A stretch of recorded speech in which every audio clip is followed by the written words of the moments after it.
नमस्ते भाई और बहनों। तो कैसे हैं आप लोग?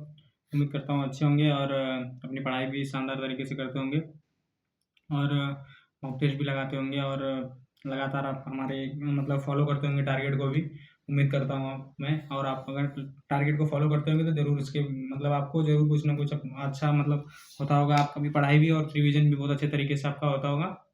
तो आइए हमको आप पहले बता देते हैं आपको कि आपका मतलब हो गया, मतलब क्या क्या हो गया है। पहले भी बताए थे, मतलब बोले थे हर दूसरे दिन आपको बताएंगे कि क्या क्या आपका मतलब क्या क्या कंप्लीट हो गया है और क्या क्या अभी करना बाकी है। तो पहले आइए आपको दिखा देते हैं कि क्या क्या आपका हो गया है। तो देखिए, ये क्लास हमारी इतनी हो चुकी थी और इसमें अभी देखिए हमने डिस्काउंट भी कर लिया मैथ में और सिंपल इंटरेस्ट भी कर लिया। अगर आप लोगों ने किया होगा तो बहुत ही बेहतरीन तरीके से इसका रिवीजन हो गया होगा। और अब अगर आप करके और क्लास इसकी करके और अगर क्वेश्चन इसके सॉल्व करते होंगे तो आपका जो भी डाउट है सब क्लियर होता होगा। तो उम्मीद करता हूँ आप लोग करते होंगे टारगेट को ज़रूर, और करिए। अगर आप करेंगे तभी इसका फ़ायदा ले पाएंगे। और फिर इसके बाद रीजनिंग में हम लुप्त पदों को भरना हो गया हमारा, ब्लड रिलेशन ये हमारा हो गया। ठीक, उसके बाद हिंदी में हमने कर लिया लिंग और वचन और कारक।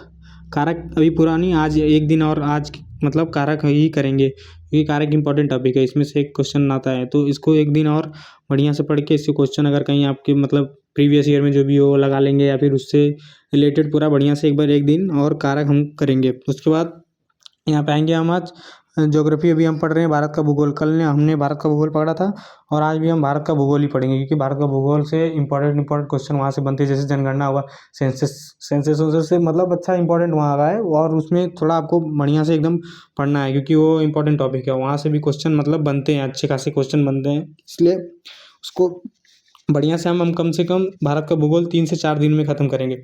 और इसका आप बिल्कुल टेंशन मत लीजिए, ये पूरा सिलेबस आपका महीना मतलब ये ही महीना ख़त्म होते होते अधिकतर आपका आप देखेंगे तो 70 से 80% आपका सिलेबस ख़त्म हो गया होगा। उसके बाद फिर फटाफट हम वापस से रिवीजन करेंगे और इसकी ये ख़त्म होते ही रिवीजन जैसे ही उसके बाद आपको कुछ ना कुछ अलग वीडियो हम आप लाएंगे और बढ़िया चीज़ कोई भी चीज़ मतलब जो भी इंपॉर्टेंट है वो सब का चीज़ बताएंगे।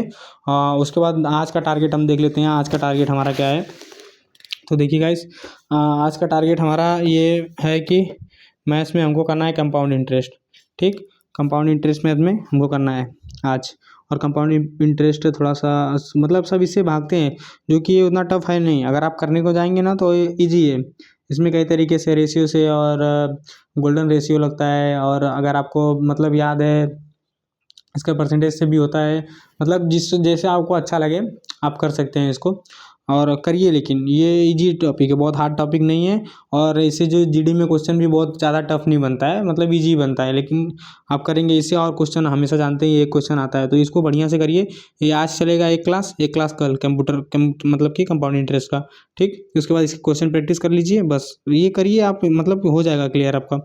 उसके बाद रीजनिंग में हमको करना है डायरेक्शन टेस्ट। डायरेक्शन टेस्ट जानते ही हैं हमेशा से इससे इसका भी एक क्वेश्चन आया है रीजनिंग में। तो ये भी बढ़िया से आप एक बार कर लीजिए, और आपको अगर डायरेक्शन टेस्ट का मतलब अच्छा है, मजबूत है, तो आप एक कुछ नहीं करिए, एक रीजनिंग का मिक्स प्रैक्टिस सेट लगा लीजिए। उसके बाद हिंदी। हिंदी में मतलब कारक हमने कल भी किया था और कारक आज भी करेंगे हम, कि कारक इंपॉर्टेंट टॉपिक है और इसमें थोड़ा सा याद करना पड़ता है हमको। वही कर्ता ने कर्म को कर्म करण से के लिए वही मतलब वो एक बार बढ़िया से उसको याद कर लीजिए, और उससे मतलब जो भी है क्वेश्चन कारक से जो भी है वो मतलब बढ़िया से कर लीजिए। उसके बाद ये 10 पर्याय, 10 विलोम, 10 निकार्थी, ये आपका डेली का है और ये करते रहिए। ये करते रहेंगे तो ये इससे क्या है आपका पूरा मतलब खत्म होएगा। और इसको एक दिन फिर आपको देंगे, इससे एक दिन पूरा जितना भी पीछे का पढ़े हैं सब एक दिन में पूरा एक दिन पढ़ेंगे, तो जो भी आपने पढ़ा है सब एकदम अपने आप सब वापस से रिवाइज हो जाएगा आपका बढ़िया से। लेकिन आप डेली डेली करते रहिए ये। उसके बाद जीएस में एक मिस प्रैक्टिस है डेली का है। उसके बाद भारत का भूगोल हम पढ़ना है। भारत का भूगोल से वही आपको कल जो टॉपिक बताए थे उसमें जो पढ़ चुके हैं उसको छोड़ के अगला टॉपिक जो भी नहीं पढ़े हैं वो सब पढ़िए बढ़िया से, एकदम पढ़ते रहिए बस। उसके बाद करंट का एक क्लास आपको करना है, वो भी 2x पे लगा के करंट का या तो पीछे का करिए। अब वैसे अधिकतर आप पीछे का ही करंट अफेयर करते जाइए, पीछे का जो भी है प्रीवियस ईयर का मतलब वो सब खत्म करते जाइए। अब मंथली का लगा के या फिर मंथली का ऐसा लगा के मतलब ख़त्म करते जाइए उसको। और उसके बाद फिर एक मॉक टेस्ट देखिए आप डेली दीजिए। मैं क्योंकि अब बहुत दिन हमारे पास नहीं है, मॉक टेस्ट आप दीजिए क्योंकि इससे ना मतलब डरिए मत कि हमारा कितना नंबर आ रहा है, 70 आ रहा है, 80 आ रहा है, कैसे होगा। अगर मॉक टेस्ट देते रहेंगे लगातार तो इससे क्या होगा ना, मतलब आपका थोड़ा सा मतलब पेपर में भी बैठने का जो बैठेंगे तो उसका अलग ही फीलिंग रहेगा, मतलब अच्छा लगेगा, मतलब और मॉक टेस्ट दिए रहेंगे, पहली बात आपका टाइम मैनेजमेंट अच्छा हो जाएगा। और फिर उसके बाद टाइम मैनेजमेंट के साथ साथ आपका मतलब एक एक्यूरेसी भी बन जाएगी कि नहीं, यहाँ कौन सा अटेम्प्ट कैसे क्वेश्चन कब करना है, कौन सा करना है। और मॉक टेस्ट में सबसे इंपॉर्टेंट चीज़ है आपको अटेम्प्ट कैसे करना है। बहुत जन होते हैं कि ऐसे उठा लेते हैं, पहला मैथ उठा लेंगे, पहला रीजनिंग उठा लेंगे, फिर मैथ में अटक जाएंगे, कम से कम मैथ को मतलब उनको नहीं आता रहेगा, उस क्वेश्चन पे लगातार क्यों नहीं आ रहा है, क्यों नहीं आ रहा है, यहाँ तक कर दिया, इसको करना है। ऐसे करते करते पूरा टाइम खत्म कर देते हैं और वो आगे का हिंदी हुआ, जीएस हुआ, वहाँ तक पहुँच ही नहीं पाते हैं। तो इसलिए पहले अटेम्प्ट करने का तरीका सही से जान लीजिए कि मॉक टेस्ट अटेम्प्ट कैसे करते हैं।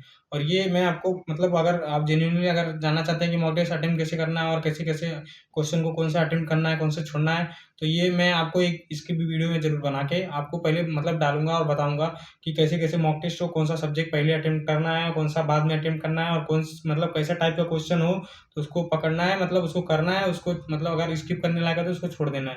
इसके लिए भी मैं एक वीडियो आपके लिए ज़रूर लाऊँगा और उसको बताऊँगा कि कैसे मॉक टेस्ट को अटेम्प्ट किया जाता है।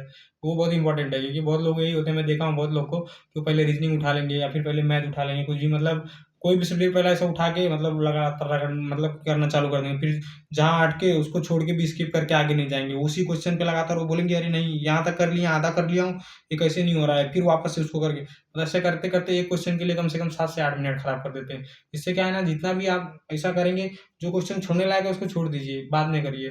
तो इससे आपकी जो है ना मतलब बहुत वो पूरा टेस्ट खराब हो सकता है। तो इसके लिए मैं आपके लिए ज़रूर वीडियो लाऊँगा और ये टारगेट आप याद से करते रहिए और मॉक टेस्ट लगाते रहिए, ठीक है? तो मिलते हैं फिर आपको कल वापस से और ये कल का टारगेट आप पूरा करिए, उसके बाद कल की वीडियो में फिर वापस से आपको बताएँगे टारगेट, ठीक है? तो नमस्कार, जय हिंद सभी साथियों को।